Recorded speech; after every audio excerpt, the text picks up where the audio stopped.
Bueno, la historia es cuando yo acabé, digamos,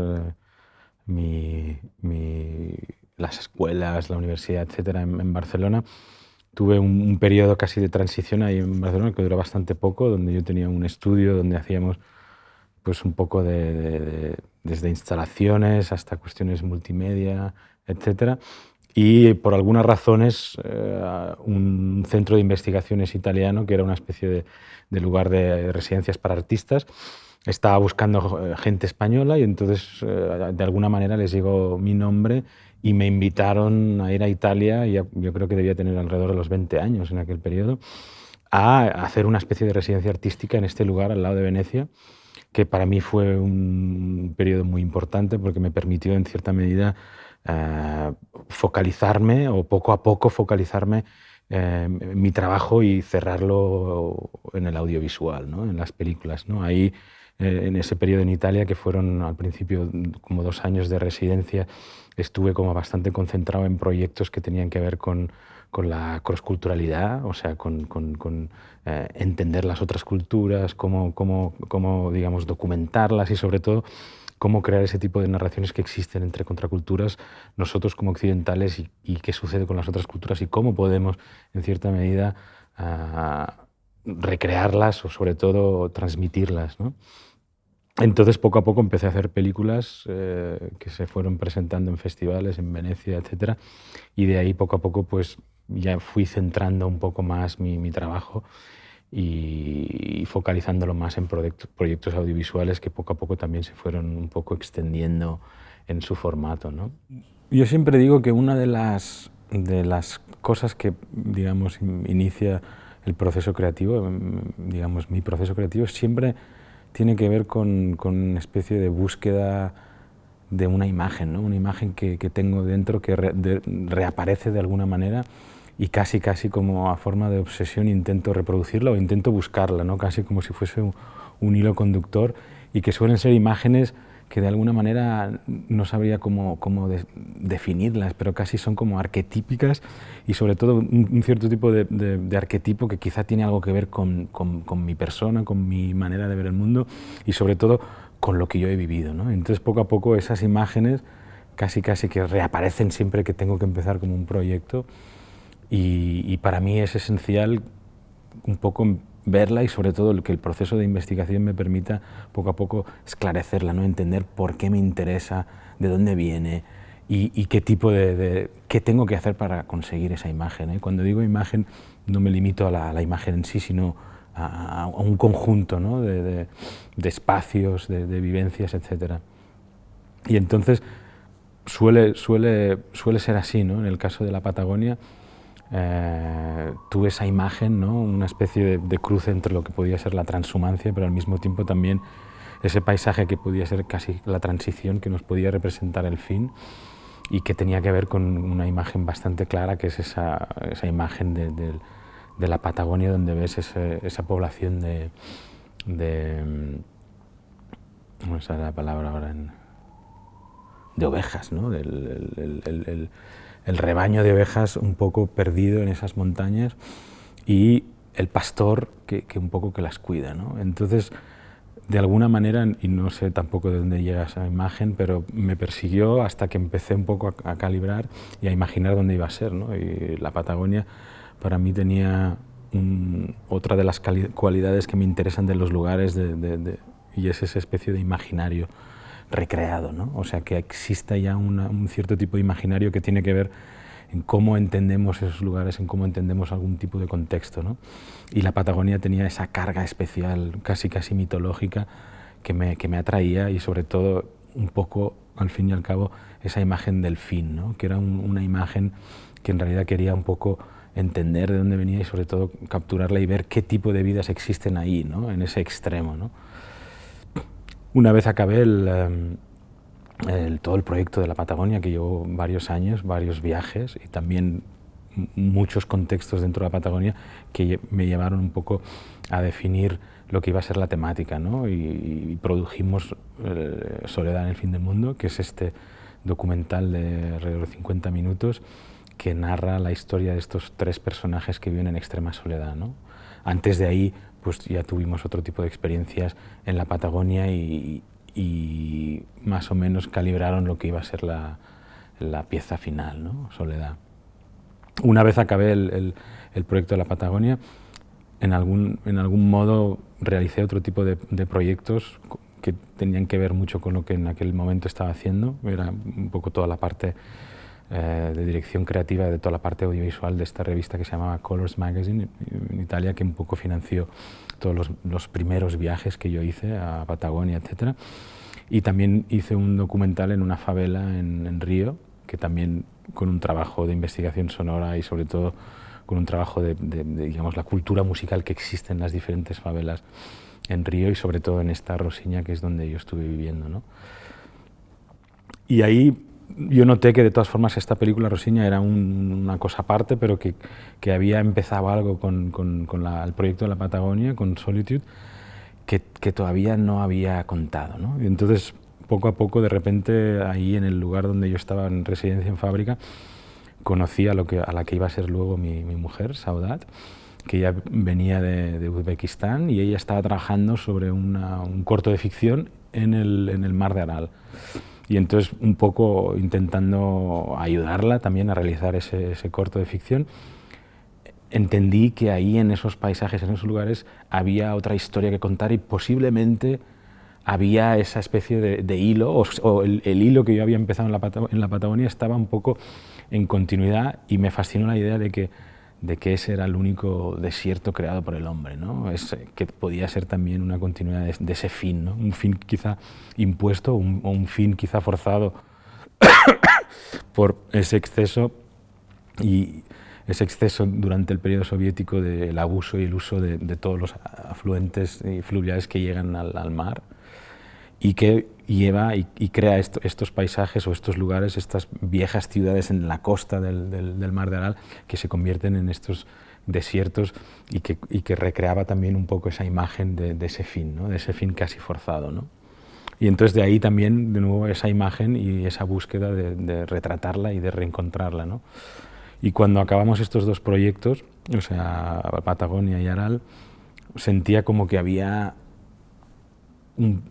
otro punto, ¿no? Sentía que había empezado esa diagonal, ¿no? Donde, que empezaba el trazo en Tierra del Fuego, en el extremo sur, y pasaba por ese, digamos, epicentro o centro de ese desierto forzado, y tenía que acabar en la antípoda, ¿no? Casi de la Patagonia, y tenía que irse al otro lado. Y creo que si hay dos imaginarios que para mí son fascinantes, es el de la Patagonia y el de Siberia, ¿no? El Siberia en sí tiene también todo un imaginario cargado que también de algunos modos ayuda también a recrear, y me fascinaba, ¿no? Entonces ahí también fue casi una decisión bastante consciente de cerrar esa diagonal en el estrecho de Bering, en el mar de Bering, que para mí era la verdadera antípoda, y sobre todo en el cual había una historia que me había interesado muchísimo durante el periodo de investigación, que era la historia de esta comunidad de balleneros, de cazadores de ballenas que existe en esa zona y que es único y que siguen siendo, dentro de mi visión de la situación, seguramente los únicos cazadores que tienen derecho actualmente a cazar en la actualidad, ¿no? Una comunidad pequeña que sobrevive puramente de ese tipo de cultura y que en cierto modo es la única fuente que ellos pueden para subsistir, y es el elemento que ancestralmente ha servido para conformar la sociedad de los Chukchis, y sobre todo para mantener su supervivencia desde tiempos inmemoriales, ¿no? Entonces, para mí, todo eso cerraba perfectamente una especie de trilogía que hablaba de esos extremos, de ese fin objetivo, subjetivo, y que de alguna manera me permitía conformar esa especie de diagonal total a través del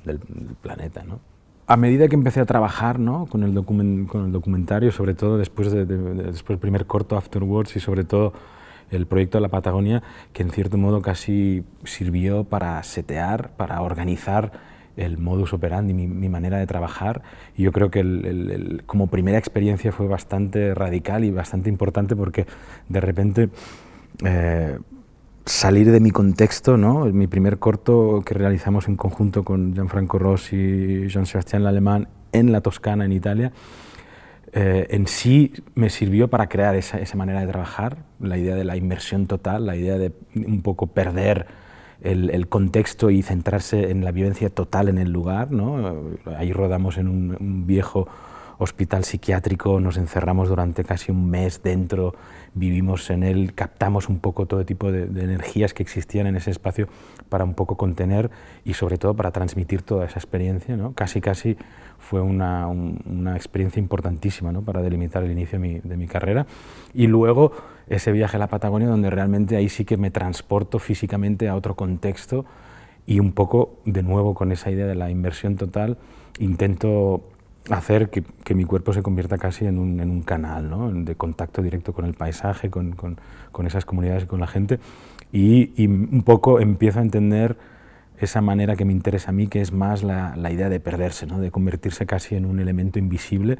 y casi disolverse en el paisaje, en esas comunidades, e intentar dejar que un poco ese contexto, ya sea el paisaje, ya sea esa gente, un poco entre casi en sinergia total con la cámara, con mi persona, y un poco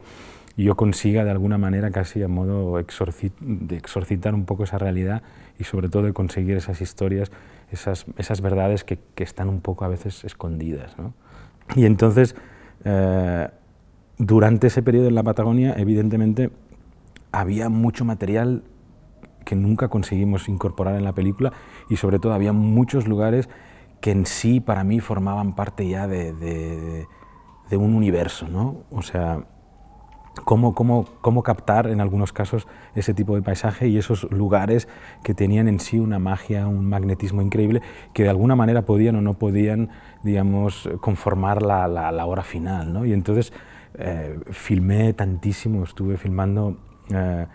horas y horas en diferentes lugares, sabiendo de alguna manera que no podía acabar todo en el corte final, pero sobre todo porque habían lugares que tenían que ser documentados, ¿no? Y entonces, para mí es muy importante, por ejemplo, a nivel para entender mi trabajo y sobre todo para entender los trabajos de campo, lo que yo llamo estos fieldworks, que fue el primero, ¿no? Que se llama Pool y que fue una pequeña pieza que yo hice para documentar una piscina abandonada en un viejo hotel perdido en alguna de las llanuras patagónicas, que estaba totalmente abandonado, y quedé fascinado por ese paisaje, por esa piscina. Y en aquel periodo también estaba empezando a grabar mucho las radiofrecuencias a través, intentando de un poco, como creo que te había ya contado, a documentar ese tipo de información que existe y ese diálogo que existe y que utilizan mucho en la Patagonia, que es el lugar menos poblado en el mundo, pero en cambio las ondas, las radiofrecuencias están muy habitadas, existe y es el único modo de comunicación entre estancias, algunas veces separadas por 1000 kilómetros, ¿no? Entonces, para mí era esencial empezar a trabajar con esa pequeña radio y empecé un poco a captar los paisajes y los lugares a través de esas radios, ¿no? Esas frecuencias, y poco a poco ahí empecé a entender que el paisaje no era solo conformado por esas imágenes, sino que era conformado por todas esas capas de sonido, ¿no? Ya sean las frecuencias más o menos más claras que se utilizan para ese tipo de comunicación entre estancias, como otro tipo de frecuencias que de alguna manera ejercen casi esa base sonora, ¿no? Y yo en aquel tiempo evidentemente ya tenía una fascinación total por la investigación sonora, etcétera, y ahí llega un poco esa influencia y esa voluntad de transcribir a través del sonido todos esos espacios que yo consideraba y que formaban esa construcción de capa, ¿no? Yo empecé trabajando con un formato cerrado, el formato cerrado clásico del documental, del cine, que produces con el Betacam, con el CP, etcétera, ya con un montaje que un poco tienes que imaginarte el estado mental al que el espectador va a estar durante esos 50, 80 minutos. Ahí hay un código base, una gramática que tiene que ver con eso. Poco a poco mi trabajo empieza a ser presentado en contextos diferentes, me invitan a festivales de música, me invitan a festivales de cine, pero dando quizá otro espacio a nivel instalativo, y entonces eso también me ayuda en algunos aspectos a romper digamos, esa ley que es la ley del formato cerrado, ¿no? Y entonces empiezo poco a poco a presentarlo en directo, o sea, a presentar algunas veces la banda sonora en directo. La primera vez que hice una presentación así fue con Tundra, en un festival de música en Italia, en Bolonia, en el cual me invitaron y entonces hice una instalación con 2 pantallas y hice la banda sonora en directo con Sebastián. Entonces Sebastián hacía lo que podíamos llamar la amalgama más la armonización musical y yo recreaba todo lo que son los ambientes. O sea, yo tenía todos esos canales en los que he hablado, todas las radiofrecuencias, las voces, los sonidos pregrabados en alguno de estos lugares y había una especie de biofeed entre los dos, o sea, las radios, los sonidos ambientes entraban y Sebastián los armonizaba o los recreaba de alguna manera musicalmente y para mí esa colaboración fue muy importante porque también me ayudó a dar ese paso a la presentación en directo, ¿no? Entonces, poco a poco me estimulaba mucho más la idea de tener un contacto con el público directo, casi recrear lo que puede ser la experiencia de un concierto, esa experiencia vital, me interesaba también recrearla en un contexto de cine, ¿no? de trabajo audiovisual. Y entonces, poco a poco, me fue interesando mucho más ese carácter en directo, ¿no? Ese carácter casi vivencial de contacto, de creación, casi de mezcla en directo. Y poco a poco, pues, surgen más posibilidades, ¿no? En otros festivales, el Sonar, en festivales, digamos, de música avanzada en Inglaterra, etcétera, etcétera. Y eso también ayuda mucho a la creación o a la decisión formal del proyecto Avalanche, ¿no? Como Avalanche, después de que yo había tenido todas estas experiencias de presentación en directo y en festivales que no tienen esos códigos delimitados como festivales documentales o festivales de cine o festivales de música, también me dio un poco también esa libertad formal y también esa necesidad casi de ese contacto en directo, ¿no? que se convirtió casi en una necesidad, ¿no? Yo creo que para hablar de espacios, yo creo que Avalanche es perfecto, porque yo creo que ahí con Avalanche un poco, que para mí, como siempre digo, es como mi caballo de Troya, que me permite, digamos, adentrarme en contextos diferentes y romper un poco todas esas leyes, todos esos códigos que existen en cada uno de los contextos en los que se presenta. Y yo siempre digo que Avalanche, en algunos casos, me interesa más presentarlo fuera de contexto de cine o documental o audiovisual, porque en algunos de esos contextos las leyes son como más difusas y te permite un poco romper y consigues de alguna manera trabajar el espacio. Y entonces Avalanche, que es un proyecto, digamos, que yo llamo siempre de work in progress, es un proyecto de vida que sigo documentando este pueblo en el centro de Asia, entre Afganistán y Tayikistán, un pueblo a casi 4.000 metros de altura en esta cordillera del Pamir, un lugar que yo considero uno de los más fascinantes a nivel de cómo la cultura, cómo la tradición se mantiene arraigada en el lugar, en el paisaje, en el espacio físico. Y entonces no había para mí la única manera de representar o de documentar ese espacio era intentando reconstruir de alguna manera esa experiencia espacial en los lugares que lo iba a presentar. Entonces, intento siempre que el proyecto que cuando Avalanche se presenta, conseguir un trabajo bastante específico en el lugar, algunas veces con 2, con 3, con 4 pantallas, y siempre presentado en directo y muchas veces con colaboraciones con músicos locales y cuando puedo y cuando el proyecto lo permite, en colaboración con Phil Niblock, ¿no? Phil Niblock en algún aspecto fue como el primer músico con el cual colaboré para este proyecto. Él me dio al inicio una banda sonora que yo incorporé en la manera en que filmé, o sea, uno de los primeros viajes que hice y yo ya sabía que iba a trabajar con la música de Phil y le pedí si por favor yo podía utilizar alguna de sus composiciones y esa me sirvió un poco de nuevo, como a mí me había servido en el pasado las radiofrecuencias, etcétera, para sintonizar con el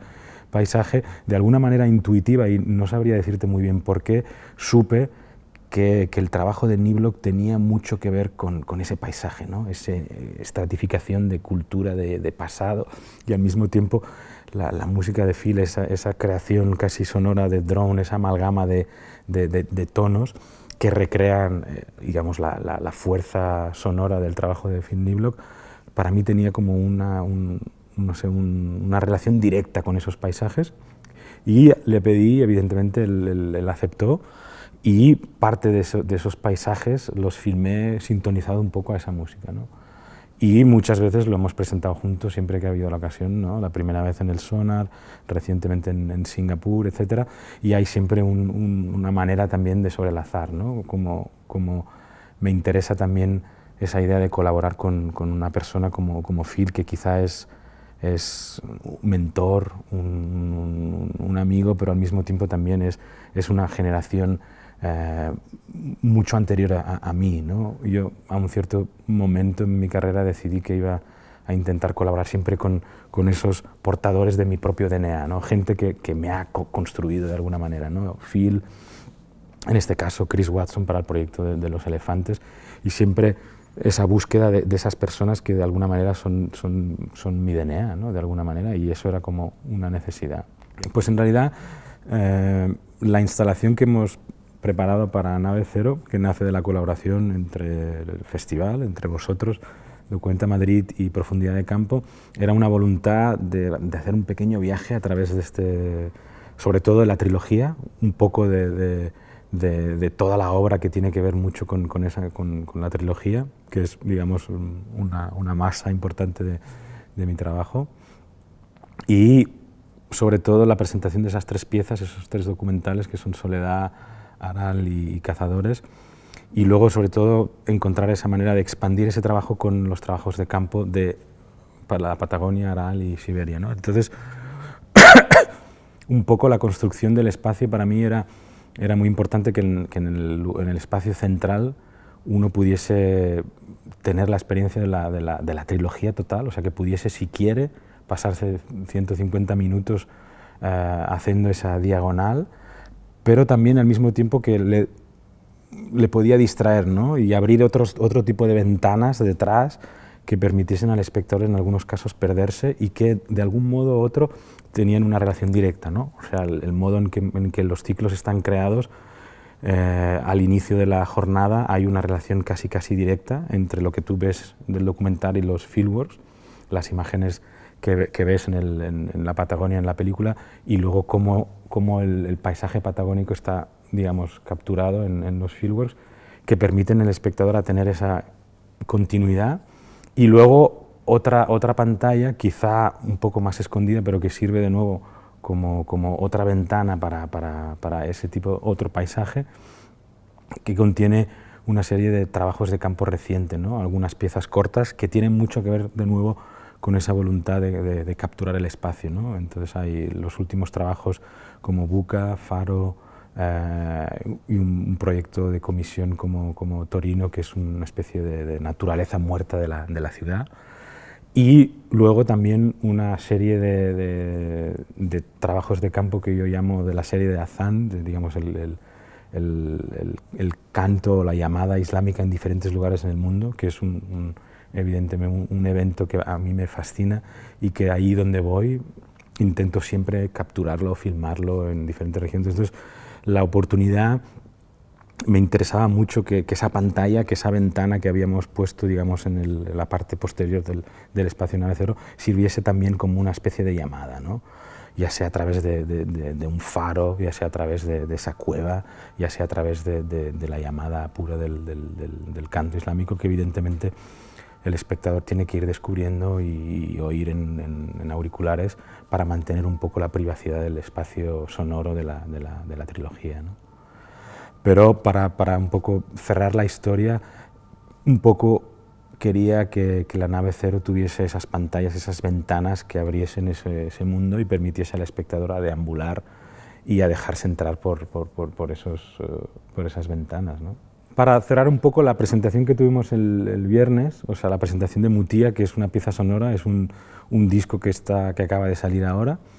y que es un doble vinilo que incorpora de alguna manera todo un trabajo sonoro que yo he realizado durante el proceso de creación de mi última película, que se llama Symmetry, y que tiene mucho que ver con las influencias que han incorporado, que han sido, digamos, generativas para el proyecto, y también todos los trabajos de campo, todos los field recordings, toda la materia sonora que un poco hemos ido acumulando en este rodaje en Sri Lanka, ¿no? Entonces, cuando recientemente, hace unos meses, este sello belga Matière Mémoire me comisionó, me pidió por favor si tenía material para hacer un nuevo disco y tal. Se me ocurrió que podría un poco buscar toda esa materia que yo ya había hecho y que en realidad para mí son trabajos que utilizo casi como metodología de trabajo, ¿no? Para, algunas veces para crear atmósferas, para incorporar casi en la manera en que visualizo los rashes o la materia, y algunas veces me ayuda casi a dar esa tridimensionalidad que necesito yo para empezar a calibrar cuál es la imagen que tengo de la película, ¿no? Y entonces empecé a escoger partes de esas sesiones que había hecho, esas atmósferas, un poco esos wild tracks un poco más elaborados, y recreé este disco que se llama Mutía, que tiene mucho que ver con el cementerio, ¿no? Esas junglas, cómo las había imaginado y sobre todo cómo iba a reconstruirlas a través del viaje sonoro y sobre todo de esa espacialidad, ¿no? Normalmente cuando trabajo más en la parte sonora o en esos discos tiene que ver mucho algunas veces con como diría, una experimentación y sobre todo cómo consigo utilizar el sonido para transportarme, ¿no? Entonces hago un ejercicio, por ejemplo, cómo puede ser ese contexto, ¿no? La jungla, el parque nacional donde se sitúa la acción de la película, y recreo todos esos con eso en la cabeza, ¿no? Y todo ese material que aparece en Mutía es exactamente eso, ¿no? Una especie de voluntad de recrear ese imaginario sonoro de ese espacio, de ese parque, y sobre todo casi ayudándome a sintonizar, que luego evidentemente en la película quizá aparecen segundos, ¿no? de lo que trabajo, porque evidentemente ahí trabajamos con Chris Watson, la persona que se encargó del sonido, etcétera, etcétera. Entonces, la presentación que hicimos en Profundidad de Campo durante el día de inauguración de Documenta Madrid era una manera también de presentar ese trabajo en exclusiva, primera internacional, donde finalmente toda esa experimentación sonora, toda esa película sonora un poco, se presentaba al público, ¿no? Luego, todo eso, ¿no? todo el trabajo, normalmente cuando yo realizo un proyecto como el del cementerio, evidentemente hay muchas modalidades, ¿no? Hay tantas modalidades como contextos, ¿no? Y entonces dentro de ese proyecto existe el proyecto Sanctuary, que es el proyecto, diríamos, más completo, donde incorporamos todo lo que es el trabajo sonoro, o sea, el proyecto, digamos, que se presenta con una parte de la película, pero con un trabajo sonoro, con una instalación sonora en Ambisonics, en algunos casos con Wavefield, etcétera, y eso requiere un cierto tipo de contexto diferente, un cierto tipo de festival o un cierto tipo de posibilidades o de lugares que te permiten realizarlo en su formato, digamos, más extensivo, ¿no? Y luego existe una versión, digamos, más para sala, más, digamos, para salida en festivales, etcétera, que está en proceso de postproducción en este momento y va a empezar a merodear o a salir a festivales a partir del verano, espero.